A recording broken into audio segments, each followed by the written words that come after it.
Hello and welcome. My name is Stephanie Skis, and I am here tonight with the novel Neighbor. We are an independently owned bookstore located in St. Louis, Missouri, and I am so excited to be talking about this amazing book tonight. Our title is Furia, and it is incredible. I highly recommend everyone pick up their own copy. Furia is an Own Voices contemporary young adult novel for fans of the poet X and I Am Not Your Perfect Mexican Daughter. It's set in Argentina, and it's about a rising soccer star who has put everything on the line, even her blooming love story, to follow her dreams. So, without further ado, I want to introduce our wonderful moderators and author tonight. Tonight's event is moderated by Alexandra Johnson, who is an attorney at law. She is also the immediate past president of the Hispanic Bar Association of St. Louis, a member of the Hispanic Leaders Group of St. Louis Board of Directors, a member of the Hispanic Chamber of Commerce of St. Louis. Additionally, she is a co-founder of Comunidad.stl, a nonpartisan group dedicated to the social, political, and economic advancement of the Latinx community. Our other moderator tonight is Lisa Garza, who is the president of Club Atletico St. Louis. Thank you so much to you both for moderating. Our author tonight is Yamile Saied Méndez. She is a football-obsessed Argentine American who loves meteor showers, summer, astrology, and pizza. She lives in Utah with her Puerto Rican husband and their 5 kids, their 2 adorable dogs, and 1 majestic cat. An inaugural Walter Dean Myers Grant recipient, she is a graduate of Voices of Our Own Nations and the MFA program in writing for children and young adults at Vermont College of Fine Arts. Mendez is also part of Las Mudas, the first collective of women and non-binary Latinx middle grade and young adult authors. Furia is her first novel for young adult readers. Hi. All right. Turn it over to you all. All right, Alex, you go ahead. Wonderful, wonderful. Well, first off, thank you both, Lisa and Yamile, of course, for your wonderful work and bringing us together. We know that some people are going to be watching this live now, and we hope to get your questions and interact with you all at various points throughout the event. And we also have heard that some people can't make it tonight, and we'll be watching the recorded version. So I think a lot of people will enjoy our conversation. We are talking to you from the St. Louis region, and as Stephanie laid out the novel Neighbor, I do want to put in a little bit of a plug for independent bookstores always, you know, the little guy, the power. And Yamile, I know that, you know, you're having so many different events, so it's wonderful to have them at the small events as well. So I don't have the beautiful cover because I'm camping, guys, and oh, there it is. It's so beautiful. Such beautiful art.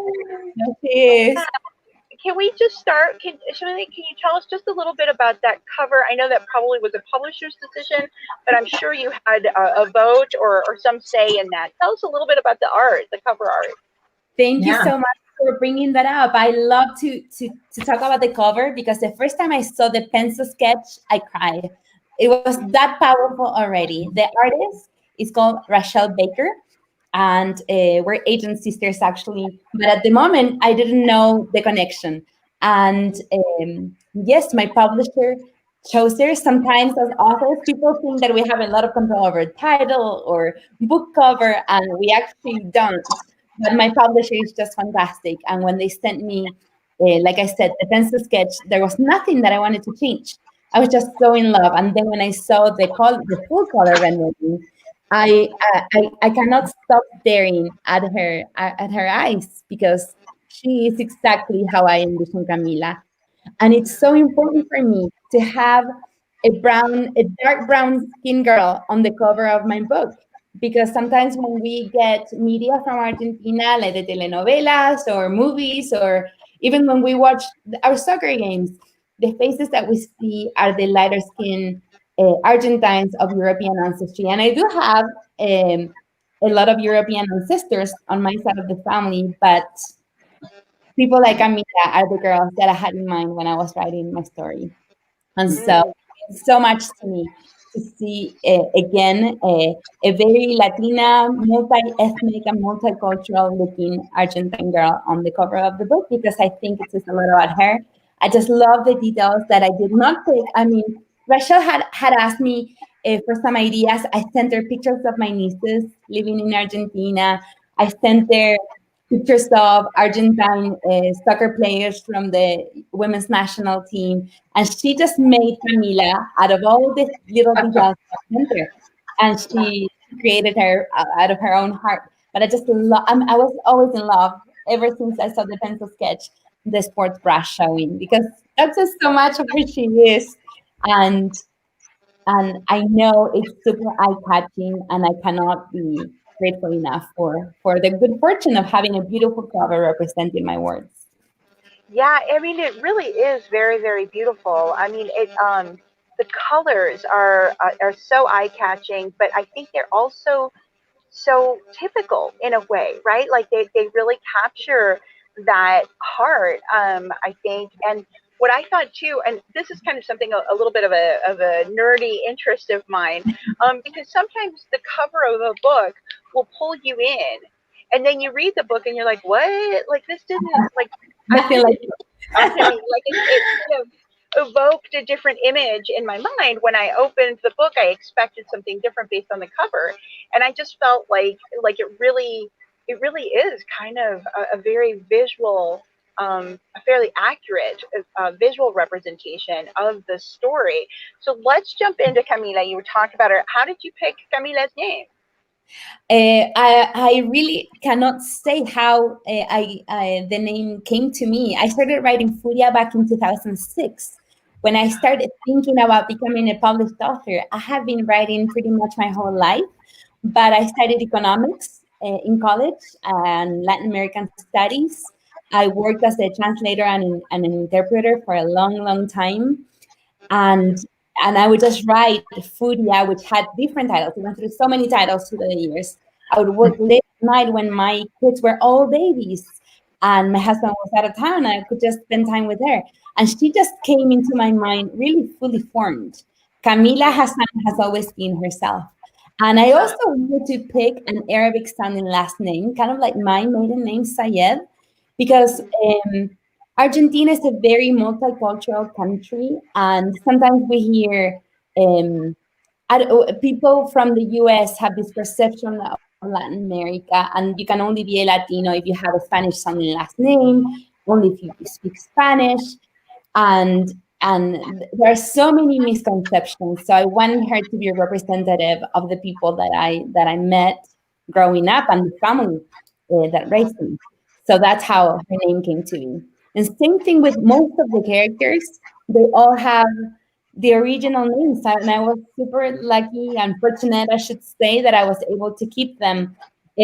About naming the girls of the book, I realized that I liked the combination of the vowels A-I-A, like Camila, because a lot of my characters were Camila, Vanina, Karina, and then I realized, oh my gosh, they all sound the same.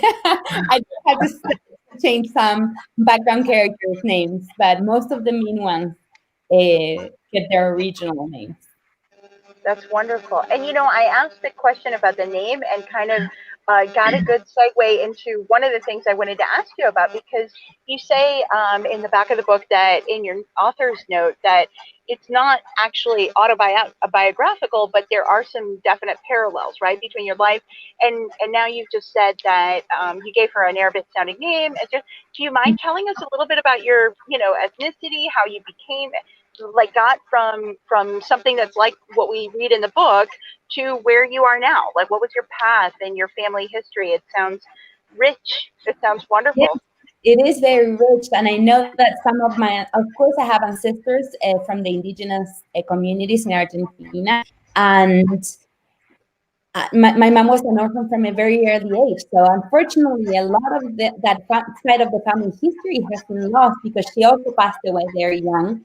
So, and that was such a tragedy in multiple levels. I mean, losing our mother, but especially because she was the memory keeper of the family. She was the one that remembered all the birthdays, and she knew all the family connections.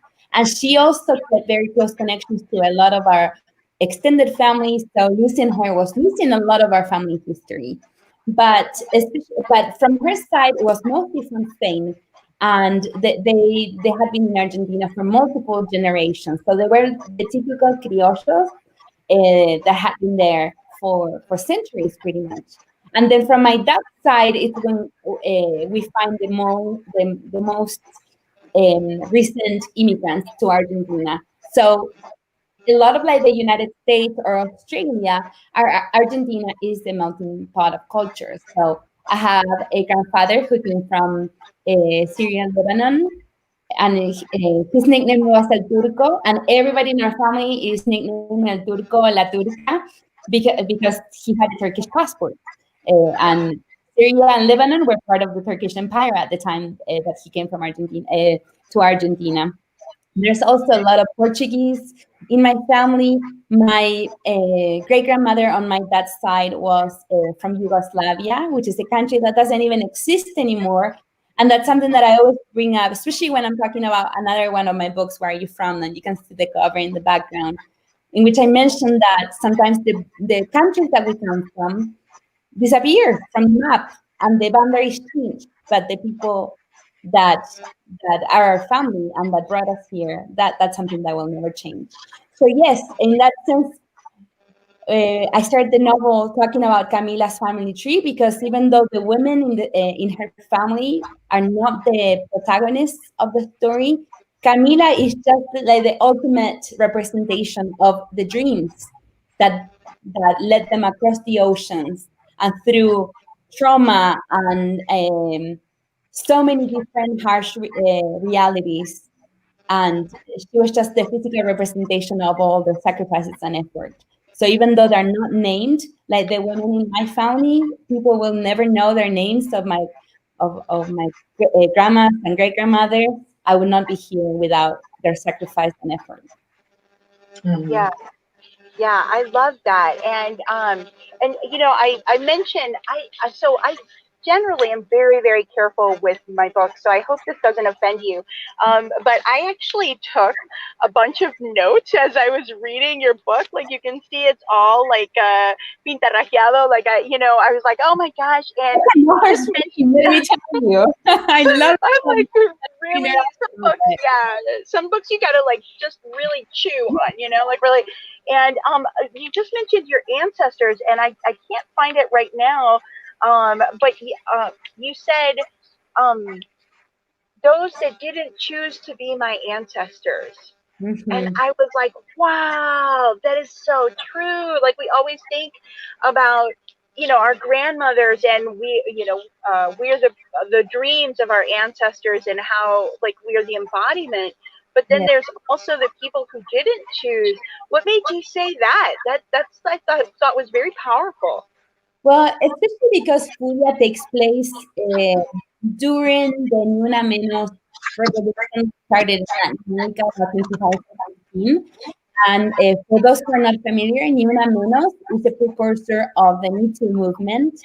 It started as a protest after the death of a young girl by the hand of her boyfriend, because she was pregnant. She was 14 years old. Her name was Clara.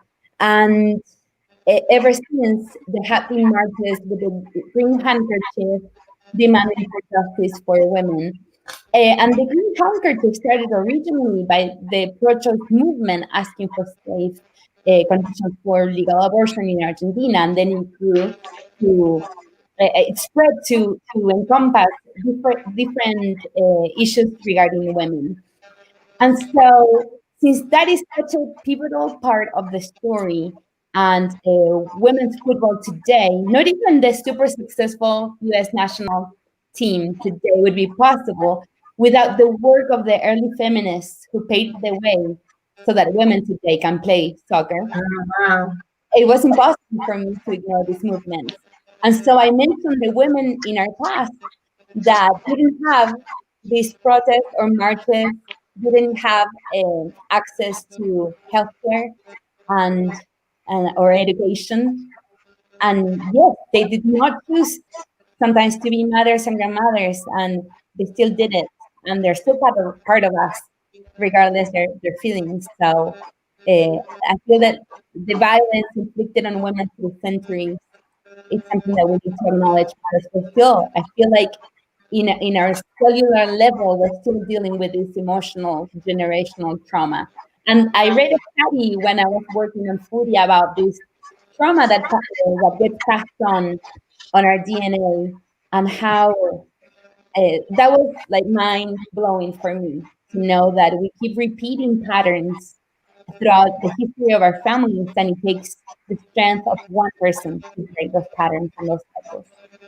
Yeah. Oh my God. Yes. I mean, you're really hitting on a lot of the things that I wrote down. A generation ago, I'm playing a sport that a generation ago would have landed me in prison, and sacrificed personal glory for the team. And your husband never asked you to choose when you're thanking, and because that's. I was telling Lisa before when we were chatting prior to this, and Lisa, thank you for waiting so patiently. I'm going to get to you in just a second. You're fine. But it's just like oh my God, there's so much in this book to touch on. But you know, that I have had personal experiences where men in my life wanted me to choose, kind of like, yeah. I mean, there's so much in this book that really, it's a young adult book, but I'm 47 and I felt it really resonate with me at all. And I want to tell you, like there were several different quotes that, um, you know, I just want to tell you something that really, because right now politically, and I don't want to get political, but we do know that these are challenging times. Let's say we'll just call them challenging times, and yet we also know that the immigrant in the United States, of all nationalities, immigrants in general, pay taxes, whether they're documented or not, and just contribute so much to the richness. And of course, my mother was Mexican, and you're a fantastic example of not that immigrants have to be perfect or anything like that, but obviously we know that there is a wonderful contribution. And anybody who's not indigenous, I would submit, actually is immigrant. So I have Swedish and German on my side, my dad's side, and I consider us immigrants on that side as well. So, but page 96 in my edition says, I won't promise I'll always be in high spirits, but I'll never lose heart. And it's honestly making me tear up right now. I think that, to me, when I hear the word immigrant and knowing the communities that I do, the word luchadora is always what, I mean, la comunidad inmigrante es luchadora, like there's such a fight. There is such a spirit. I mean, it takes a lot to leave everything behind, right? And travel, and even whether you're coming with documents or without, but to like pick up and leave your country and leave everything and say, like actually on my side, the Mexican side, there was great wealth. My mom did not come involuntarily in any way. In fact, she came because she didn't fit the mold. She is brilliant, my mother, and to my grandfather's credit, he didn't kind of suppress her. He, for some reason, sent her to get an education in the United States. But the poverty was on my Swedish side, and a little bit on my German side, but particularly my Swedish grandfather was facing starvation. And so to say, I'm not going to die. I refuse to die. I am going to go. I am an attorney, and I had a client, his mother arrived with $3 in her pocket. $3 in her pocket. And she and both of her sons grew up to do fantastic things. And they now has grandchildren, and it's a fantastic immigrant story, right? I've been talking a little bit, and I want to give the mic back over, especially to Lisa. Shamila, you mentioned this story that the theme, it's not just a throwaway line, oh, some girls go missing. Do you personally, you said in the book, towards the end, at the death of one of the girls, that everybody knows some girls who went missing, and is that your personal experience? Yes, it is. We all know. And the issue that I wanted to show, because yes, there is violence in the society in which Camila lives, but her family is just a microcosm, a little mirror of what's happening outside. And in the very first couple of chapters, we see how overprotective her parents were, even her brother telling her, be careful out there, even Diego, the love interest, be careful, I will protect you. Don't go out by yourself, don't go out at night. But her biggest threat was inside her home. And I feel that's a situation that I have seen repeated over and over and over, sadly. And it's a situation that a lot of people hide in silence. And but it happens in multiple homes.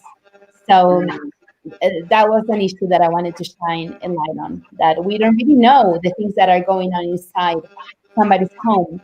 But sometimes we attribute these problems to society, but they really do start in the home. And again, these problems are not a monopoly of Latin America, because violence, I mean, we have an epidemic of indigenous women that go missing in this country, and they're not even named, right? We don't hear about them in the news, but they go missing by the course.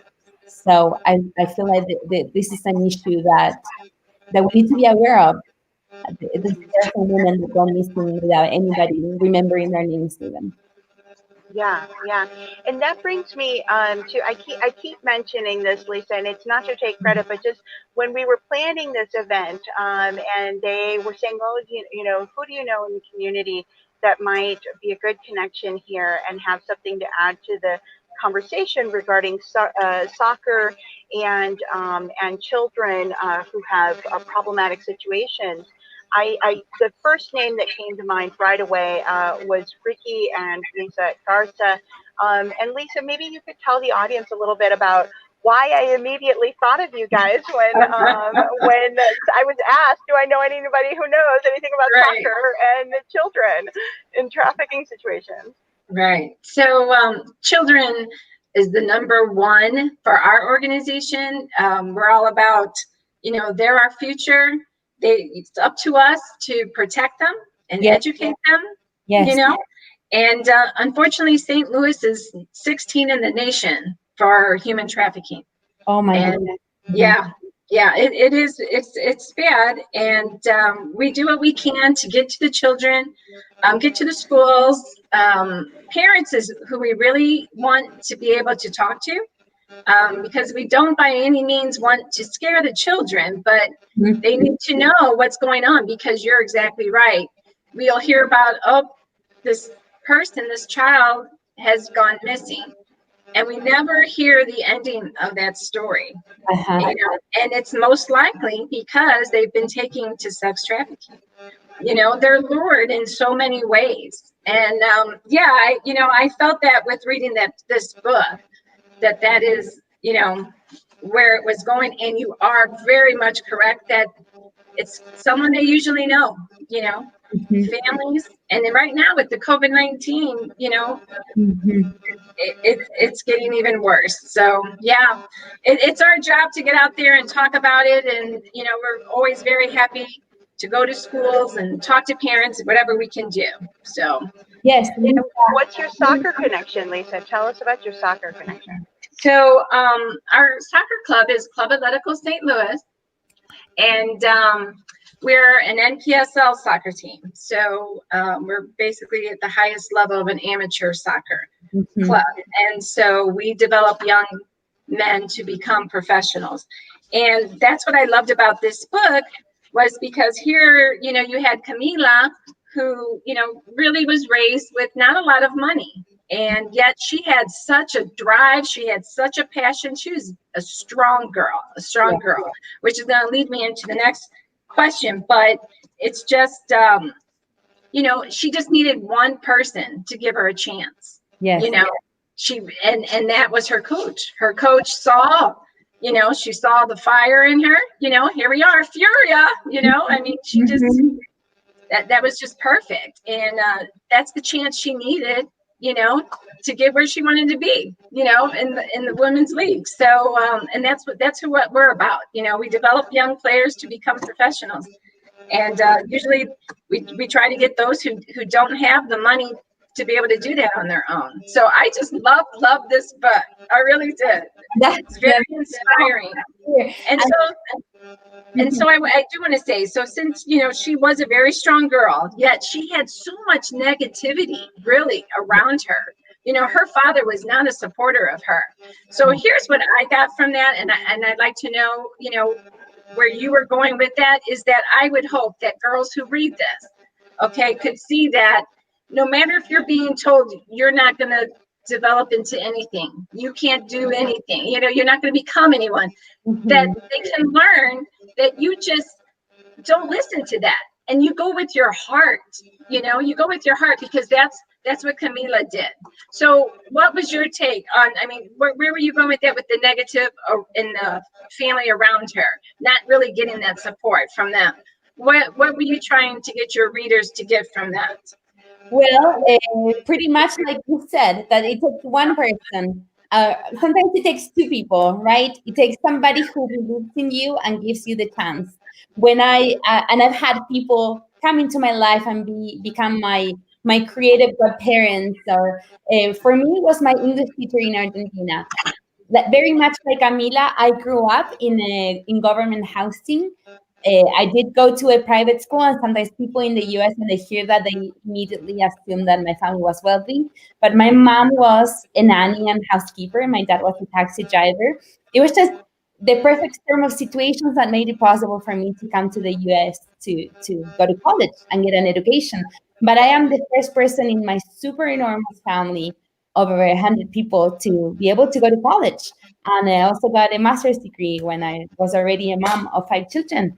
But I wouldn't have been able to do that if it hadn't been for the support of a lot of people who helped me reach my. One of them was my English teacher, and her name's Ruby, and she's an American woman from Kansas who went to Argentina on vacation and fell in love with the place and a man, and married and settled down in Argentina. She's still there, but we talk all the time.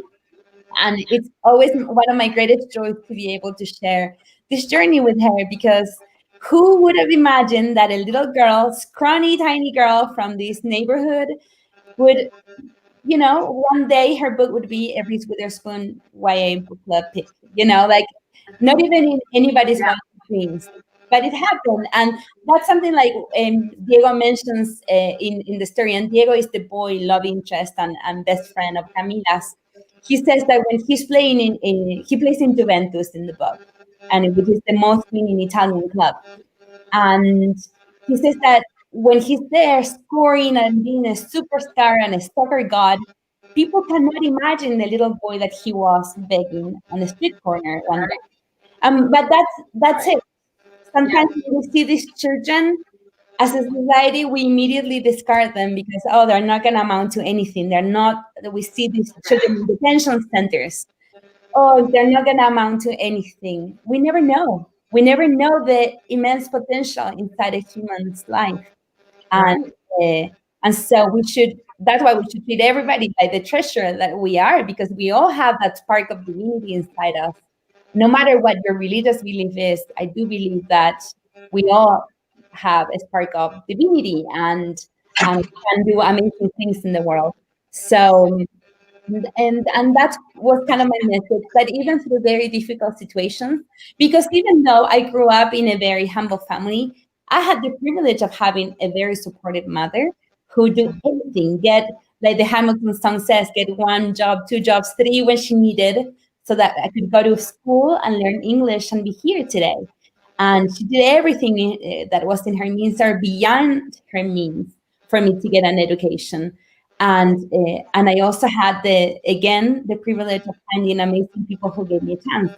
And one of them was my publisher, who saw for many, many years, I heard that nobody would care to read about a girl from a Rosario neighborhood. It wasn't even Buenos Aires, the cool city in our country. It was just this obscure city in South America that nobody would care about. And it's been amazing how much the story has resonated with so many people who perhaps have nothing in common with Camila, but who recognized in her story that universal story of fighting for your dreams and no matter what, and Right. resonating with them. Then. Right. And you were speaking of your mother, who was very supportive, and yet, Camila, her mom really wasn't. She was, as we know, kind of a bit depressed. And but what was so awesome was, I don't want to be giving away the book, but how she developed to get past that herself. Her mother, she really ended up doing very well. Yes, and when I read it in Furia, I thought that the book was about Camila's relationship with her father and in a sense society. But the more I started digging deep into her journey, I realized that it's actually a story of women and her relationship with her mother. Because Camila, of course, as a teenager, she has this warped vision of the adults around her. She's very critical because in its majority, young people have this arrogant hope for the future, and they're so critical of the previous generation. We've all been teenagers, and I remember thinking that I would grow up and do better than the people who came before me. But then when she learns about her mother's circumstances, she gets more compassion too, because she understands that her mother did the best that she could with the cards that she was handed, and that she also needed somebody in her life to give her another chance. And that person sometimes can be your own daughter, like in the case of the mom. And Right. so, and it was the relationship was very symbiotic in the sense that one could not grow in life without the other's growth.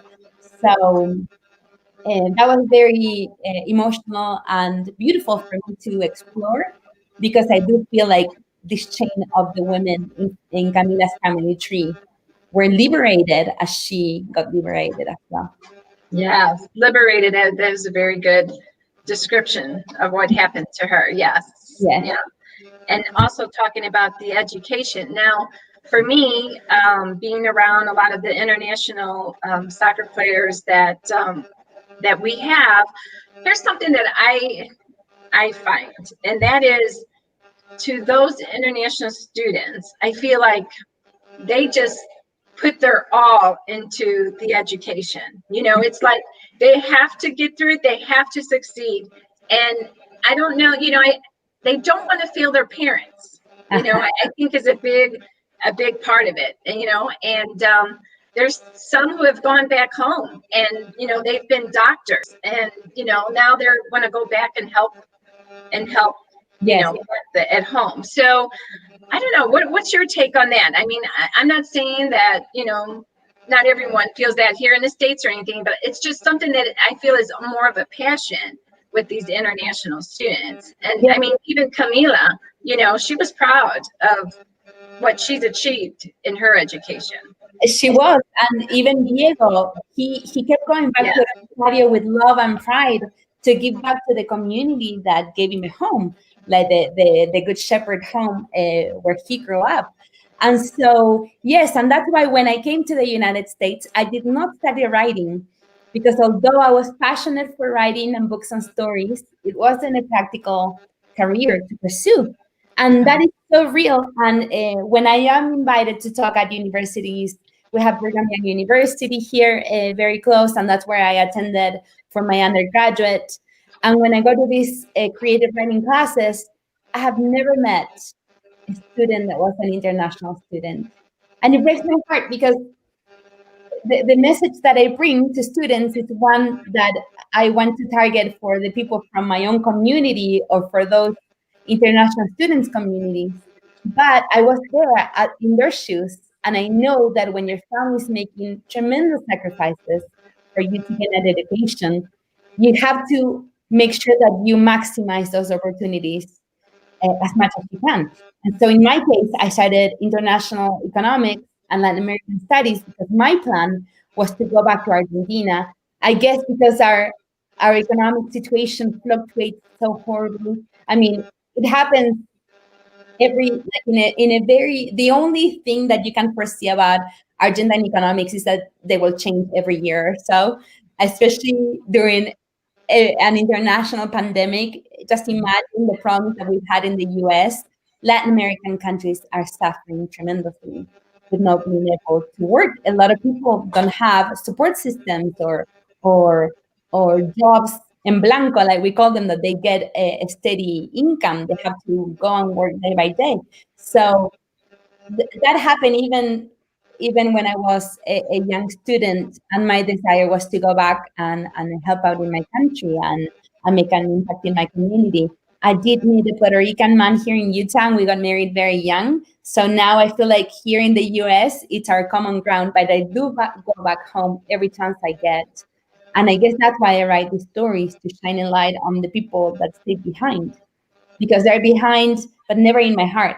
They're always very present. When people ask me why I studied in Argentina, why I studied in Rosario, I mean, why not?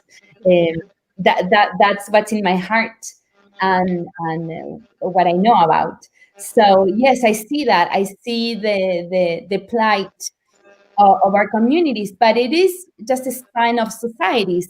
When societies flourish and are more wealthy, children have the opportunity to study arts and music and the things that make humans humans, that they go beyond survival. But when you don't have it, when your parents are sacrificing everything for you to have an education, you're going to study something that will help you take care of your parents and your family.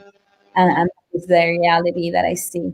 And so it just speaks to the enormous endurance of our communities in Latin American countries, that still so much beautiful art comes out from terrible circumstances and beautiful music.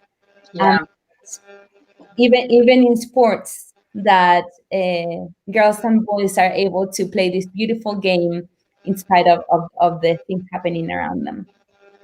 Yeah. Shamila, I'm sorry. I wanted to ask you about the movement and the sports in both of you.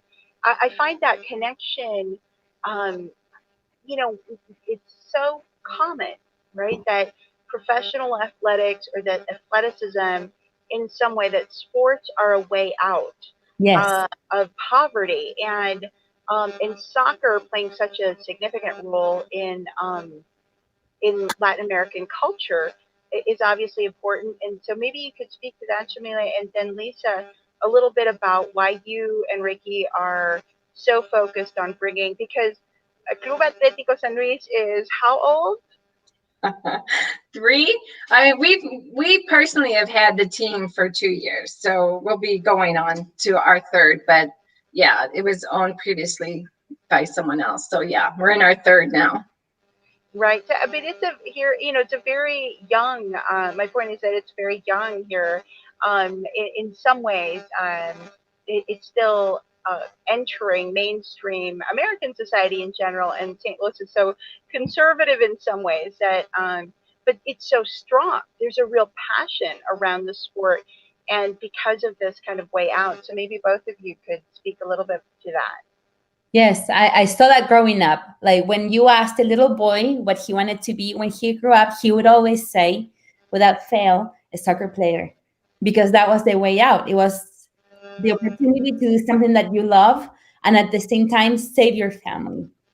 And then for the girls, because we had no path to become a soccer player or a professional soccer player that would make a living out of playing the sport. I mean, keep in mind that professional soccer did not become soccer did not become a professional sport in Argentina until 2019, right before the France World Cup. So the women that kept playing did it out of the passion of their hearts, because they had no support from the federation, and in many cases they had parallel careers to support the dream of playing their sport. So for the girls, the other way out of poverty was to catch a soccer player or become a football a botinera, like we call them. Botines are the soccer cleats, the soccer boots. So the botinera is the typical girl who will attach herself to a soccer player, in many cases for love. I mean, I think it was a few days ago, Suarez from Uruguay posted a picture of his anniversary with his wife, and they've been together since they were 15. And so it's been 18 years together. And Messi with his wife, they've been together pretty much their whole lives since they were little kids. So we see this a lot. But then the other thing that I wanted to shine a light on in Furia is that there are other ways out. And economist Tomás Bulat, he was an Argentine man who tragically passed away way too young, said that education is the way for poor people to rebel against the system. And for many years, Argentine public education has been lauded as one of the best in the world. People flock to Argentina. Like I mentioned in Furia, that's a true fact. People come to Argentina for a free university education from all over the world. But the sad part is that a lot of the Argentines cannot take advantage of that free education because they don't make it to the university years, or their families are not able to support them, because you need, for education to be accessible, it needs to be more than free. You need to be able to live and not worry about what you're going to eat while you're going to school. And that is actually the situation that happens in Argentina, that when people don't know what they're going to eat, they cannot partake of this opportunity. But education is essentially, for me, was my way out. And I've always loved football. I always wanted to be a futbolista, but that wasn't available. And my mom was not supportive of me pursuing this, not because she was a horrible person or parent, but because she wanted me to be happy and have a good life. And she knew there was no future for women's football right now. Yeah, we've got a couple of audience questions. We do have a couple of audience questions, but just, yeah, we do.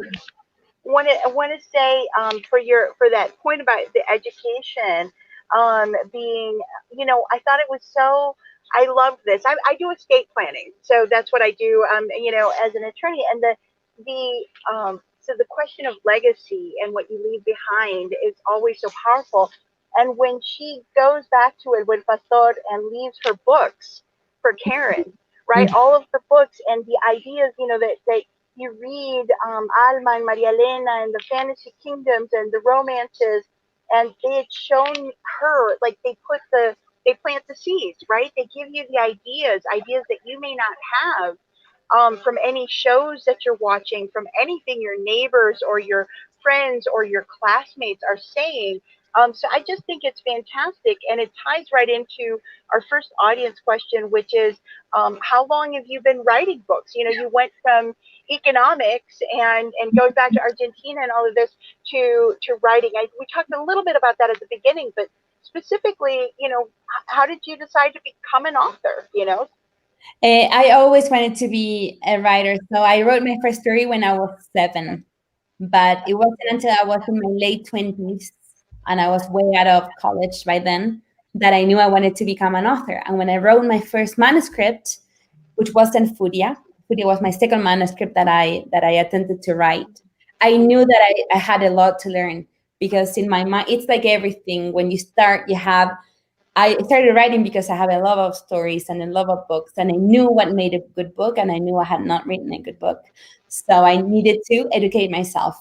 And that's when I started attending workshops and classes, and I joined a writers group, and it took me a long time. They say, it takes about 10 years to become an expert in a certain field. And it was pretty much 10 years to the day when my first book came out. Middle grade. Mm-hmm.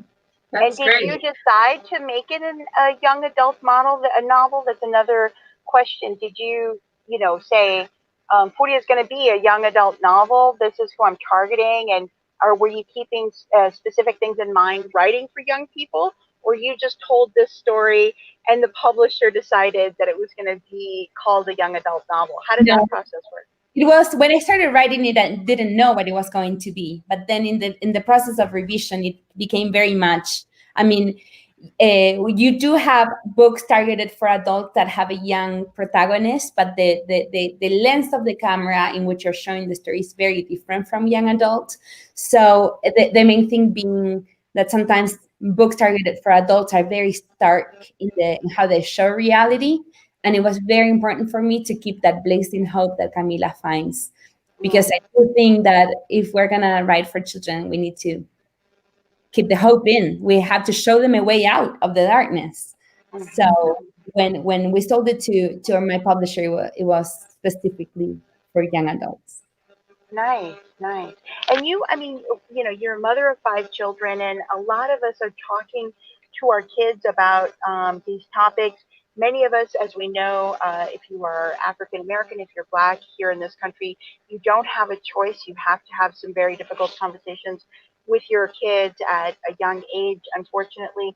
But you mentioned uh, in your book here, or your author statement, that you wanted to really talk about racism and colorism. And as president of the Hispanic Bar Association, I learned about colorism. I've been studying critical race theory for some time now, for a couple decades, but learned about colorism probably in the last year. And as you said, I had to educate. I was like, we have to educate ourselves. So I hosted an event because when I first heard it, I was like, colorism, like what? What is, I mean, I've been studying this for a couple of decades and I have no idea what colorism is. So how, when you're dealing with young adults, which I asked the novel neighbor, and Stephanie said that that's 13.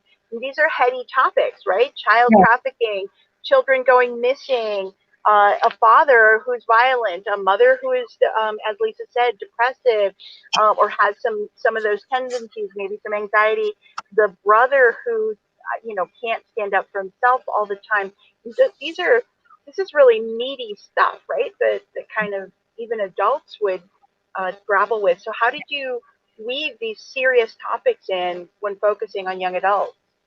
Well, they're hard topics to read and harder to write about, but imagine the young people who are living through these things.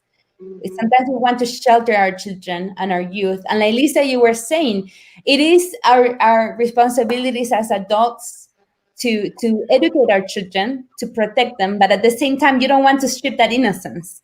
It's such a tricky balance. Yeah. Writing for older readers, like older teens, allows me to be authentic and honest. These are the things that they're dealing with every day of their lives, and we need to give them the tools. The book is a very safe space to navigate situations so that when you encounter them in real life, you're prepared. And on the other hand, perhaps you will never encounter these situations because of the circumstances of your life, but it gives you a glimpse into somebody else's life. So it helps you achieve more compassion and understand that not everybody comes to this world and through the experience of life in the same way. And just because something don't affect me, it doesn't mean that they don't exist. And so we need to acknowledge that too. And we're going to bring in one more question. We have someone who wants to know what your favorite Argentinian food is. I like everything. So for a long time, I've been not eating a lot of red meats. And I don't know, just naturally, I just haven't been eating a lot of meat. But when I go to Argentina, I love my asado. I was going to say, is it like it's the big trade of Argentina? Get away from it. It's a different taste. And so I love everything. And I love Italian pasta. I mean, a lot of people sometimes are surprised by the Argentine cuisine, but because we have such a big influence of Italy, and in fact, our Spanish, our Rio Platense Spanish has the musicality of Italian, of certain regions of Italy, because of so many people that came from Italy to Rosario. And of course, you see that influence in the food. And I love my pasta. What can I say? And okay, and we talked a little bit, you mentioned art and the music, and I feel like a lot of different nationalities have their own type of music. Now, It's funny because I am half Mexican, half Italian, and I was raised here. Most of my Italian family's here. So I was probably 15 when I went to my first dance where there was cumbia music, UK salsa music, and oh my gosh, it sold me. I mean, and it is. It's just a whole nother culture, and I flew with that. I just loved it, and it's still now today, a big part of my life, that music. And so I want to bring up, young girls, 15, right? Quinceañeras. Yes. So, and in the book, just briefly mentions, I'm not really giving too much away, but just it just mentioned that Camila did not have one, but I didn't feel like it really bothered her. You know, she still got to go out and go dancing, but I mean, what is your thoughts on that? I mean, because I kind of feel like, you know, that wasn't something that was such a big deal to her, you know, just because soccer was more of a passion and just being with her family. But I think consider that her mother is a seamstress, and her talent is to make dresses for the quinceañeras. Yeah. Makes dresses for every other girl, that her father did not give her the chance to make one for her own daughter. And so it's not specific, like implicitly said in the book, she does have that resentment that her mom never got that chance, even for her own mother. And I feel that's how it is with a lot of our girls. My daughter had a quinceañera 3 years ago, and we're planning our next one in the next 18 months. And I did quinceañera. But I feel like when I was planning my own, it was more seeing my mother so happy to celebrate me. Yeah. It's in the same way when I celebrated my daughter. It's one of the most special and it's the happiest, one of the happiest days of my life, to see my little girl being celebrated by our community of friends and family. And the father did not give Camila that opportunity, and so she doesn't have that. But she does have the support of the girls on her team. So in the end, she had to pick two battles. Like I'm Alexandra on the author's note. She gets called Negrita, and there is that racial colorism.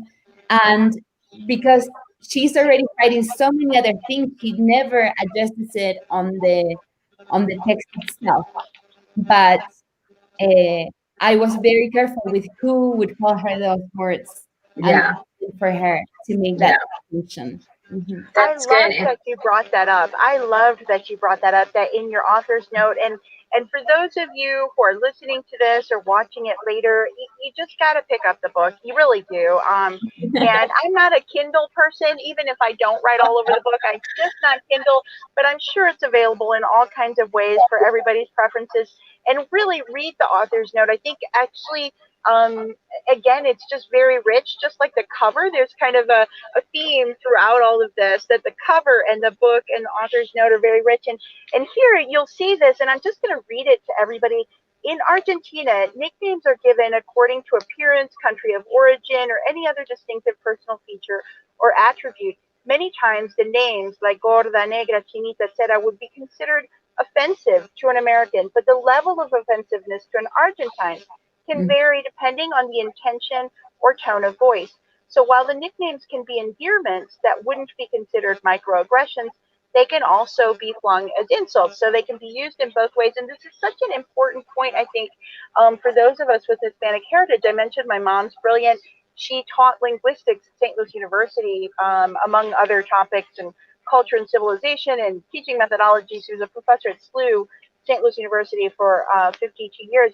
But this is so important because I think, first off, I think microaggressions, actual quotes, microaggressions are not that micro. They can leave wounds. They can leave wounds. I mean, I remember, I've experienced them, and I can go back decades to something that somebody said and would be considered, called today, a microaggression, and some of them racial.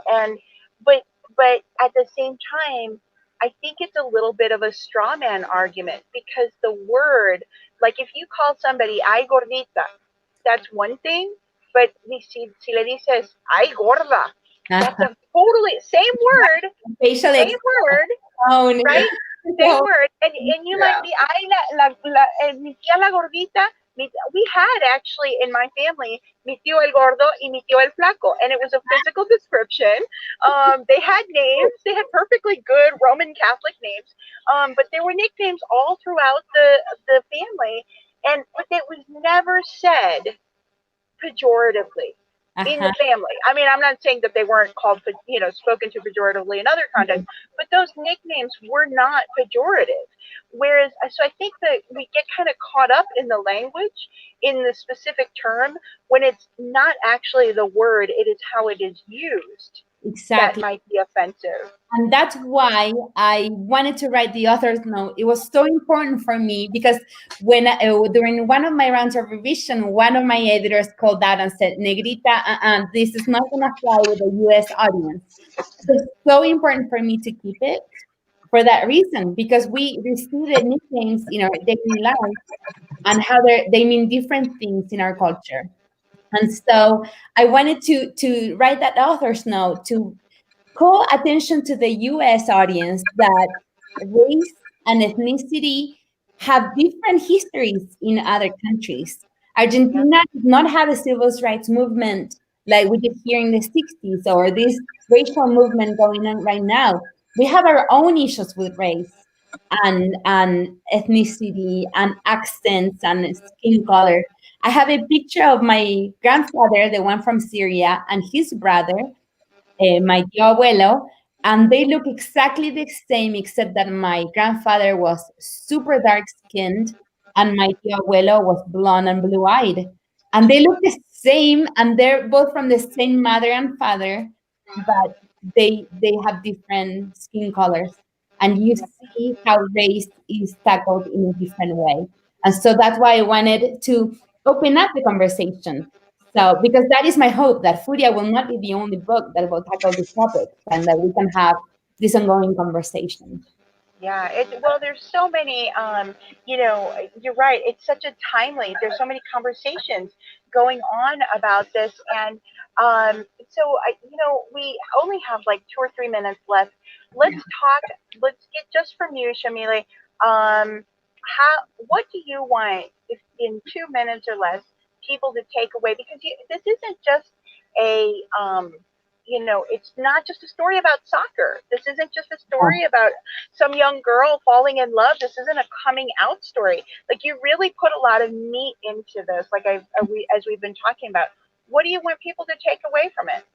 Well, I want people, my main target audience is, of course, young girls and women, and I want them to be empowered that it really is not a cliche phrase that you can achieve your dreams. They take a lot of sacrifice and a lot of work, but they're worth pursuing. And also to support our younger generations. Sometimes we tell our young girls they can do whatever they want, but we as women perpetuate this misogynistic behavior that we inherited from the way we were raised. I want us to be aware of that behavior and get rid of it so that we don't pass it on to our daughters and granddaughters, that it ends with us. We're not our sons. We can't raise our sons. No, that's the other thing. This book's not only for girls and women. I hope that men and boys read it, because misogyny doesn't only hurt our girls and women, it hurts our entire society. Wow, that is a great note to end on. I just got chills as you were talking about that. Thank you so much to everyone who's watching. We hope that you love this event and love the wonderful conversation, and just want to remind you that you can still grab your own signed copy of this book, which I think you should not pass up because it's amazing. And I want to thank both of our moderators tonight. Alexandra, who cared so much about this book that she's willing to leave a vacation site to talk about it, because and to Lisa, thank you so much. Well, my pleasure. And finally, thank you both. Yeah. Thank you both. Yeah, and finally, thank you to Yamile. Your book is amazing. We're so grateful that you brought it into the literary world, and we can't wait for more people to keep reading it. Thank you so much. I appreciate you being here tonight. Have a great night. All right. Wonderful. Buenas noches. Buenas noches. Hasta luego. Hasta